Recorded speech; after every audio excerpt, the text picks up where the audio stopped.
Hello everybody. Today we are studying class 4th subject computer and chapter 2 which is system unit.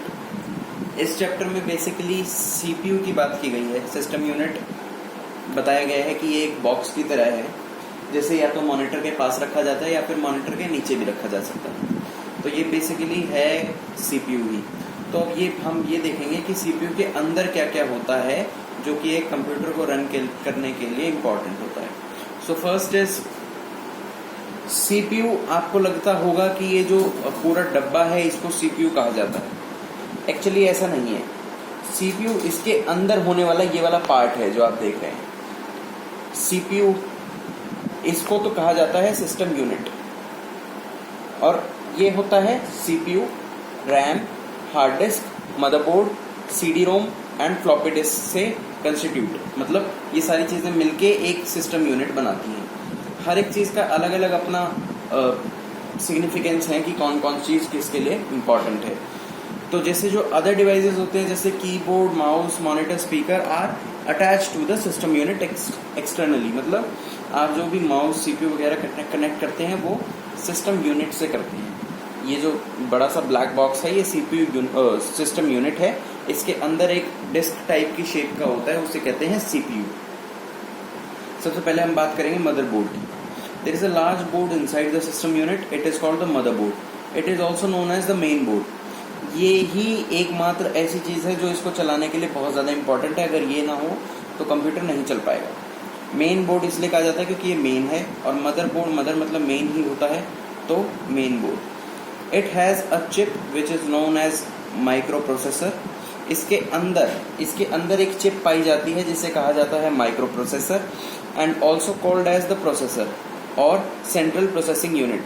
अब देखिए यहाँ पे इसके अंदर एक चिप होती है. वो चिप कौन सी होती है? वो चिप और कोई नहीं, सीपीयू की चिप होती है, जिसे कहते हैं सेंट्रल प्रोसेसिंग यूनिट चिप, या फिर माइक्रो प्रोसेसर या फिर प्रोसेसर. सो इस मदरबोर्ड के अंदर ही सीपीयू कंटेन्ड होता है. ऐसे अलग अलग टाइप की बहुत सारी चिप्स होती हैं जो मिलके मदरबोर्ड का निर्माण करती हैं. अब हम बात करेंगे सीपीयू की. सीपीयू जैसे मैंने बताया इसकी फुल फॉर्म होती है central processing unit. It is known as the brain of the CPU. जैसे ह्यूमन ब्रेन होता है वैसे ही सीपीयू का ब्रेन होता है, कंप्यूटर का ब्रेन होता है सीपीयू.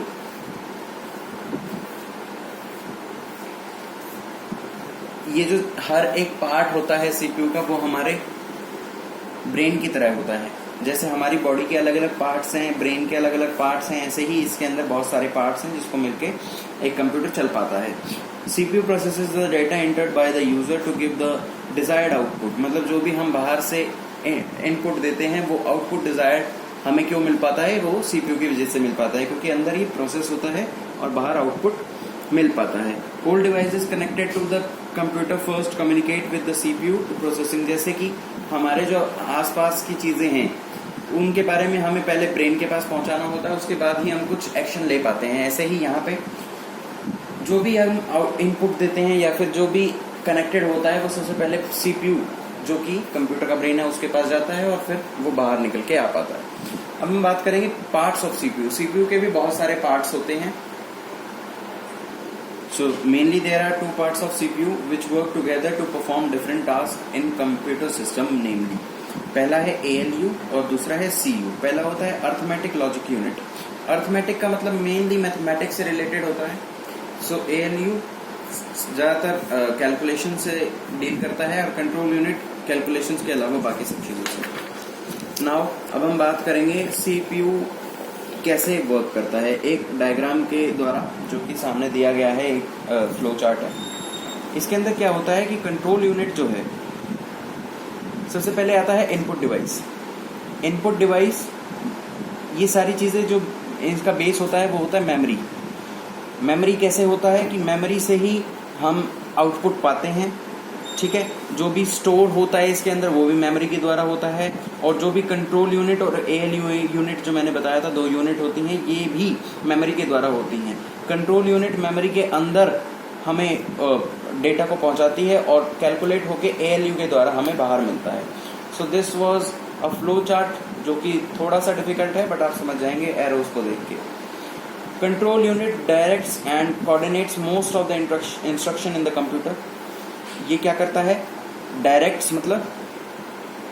डायरेक्ट मतलब उसे पहुंचाता है, और कंट्रोल कोऑर्डिनेट मतलब एक कंट्रोल रखता है। सो कंट्रोल यूनिट का ये काम है। अब एएलयू का क्या काम है? Performs all the arithmetic and logical operation. जैसा कि मैंने बोला, कैलकुलेशन से रिलेटेड होता है एएलयू। अब हम बात करेंगे speed of CPU. Speed of CPU is measured in megahertz, MHz और गीगाहर्ट्ज, जीएचजेड।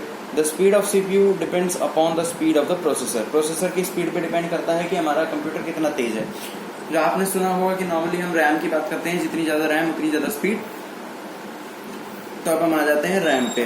रैम की फुल फॉर्म होती है random access memory, right? So it consist of memory chips that can be written and read by CPU and the other devices. It is called the primary memory also. सो इसके अंदर memory chips होती हैं जो कि data store करती हैं और उसको जल्दी जल्दी प्रोसेस करती हैं। जल्दी जल्दी प्रोसेस करेंगी तो स्पीड बढ़ेगी। सो इस हिसाब से इसे प्राइमरी मेमोरी भी कहा जाता है। अब हम बात करेंगे डिस्क ड्राइवर की। सबसे पहला होता है हार्ड डिस्क, दूसरा CD रोम DVD रोम और तीसरा फ्लॉपी डिस्क। ये तीनों एक्चुअली आउटपुट डिवाइसेस ही हैं, क्योंकि मतलब इनपुट डिवाइसेस हैं, क्योंकि इसके अंदर एक तो डेटा स्टोर करने के काम आता है, एक जो हमारे पास CD होती है उसके अंदर डेटा स्टोर होता है, उसको प्रोसेस करने के काम आता है, तीसरा फ्लॉपी डिस्क होती है। Hard disk driver can store large amount of data. ये एक्चुअली बड़ा पेन ड्राइव होता है, हार्ड डिस्क और कुछ नहीं। जैसे आपको पता है पेन ड्राइव क्या होता है, स्टोर करता है, तो हार्ड डिस्क बड़ा पेन ड्राइव होता है जो कि CPU के अंदर कंटेंट होता है, उसके अंदर बहुत सारी चीजें स्टोर हो जाती हैं। ये 500 GB, 1 TB और अब तो बहुत बड़े बड़े लेवल की हार्ड डिस्क आने लगी हैं, जो कि अब एक्सटर्नल हार्ड डिस्क भी होती हैं। जैसे कि ब्लैक बॉक्स टाइप होता है बहुत बड़ा, उसको हम स्टोर कर सकते हैं। CD DVD रोम आपको पता है कि हमारे पास जो CD होती है उसे प्रोसेस करने के लिए होता है, और floppy disk holds a floppy in it store data on the computer. ये फ्लॉपी को होल्ड करता है और उसके अंदर डेटा स्टोर करने के काम आता है। अब ये जो अगला टॉपिक है पोर्ट्स, इसकी ज्यादा जरूरत पड़ती नहीं है, पर मैं आपको बता देता हूँ। यहाँ पे अलग अलग तरह के पोर्ट्स होते हैं, जिसके अंदर मेनली जो होता है वो होता है USB पोर्ट, जिसके अंदर हमारा कीबोर्ड, पेन ड्राइव, माउस, ये सारी चीजें अटैच होते हैं। और दूसरा होता है HDMI पोर्ट, जिसके अंदर अलग अलग तरह के पोर्ट्स होते हैं केबल्स कनेक्ट करने के लिए, विच इज नॉट इम्पॉर्टेंट। तो आप इसको स्किप भी कर सकते हैं अगर आप चाहें तो।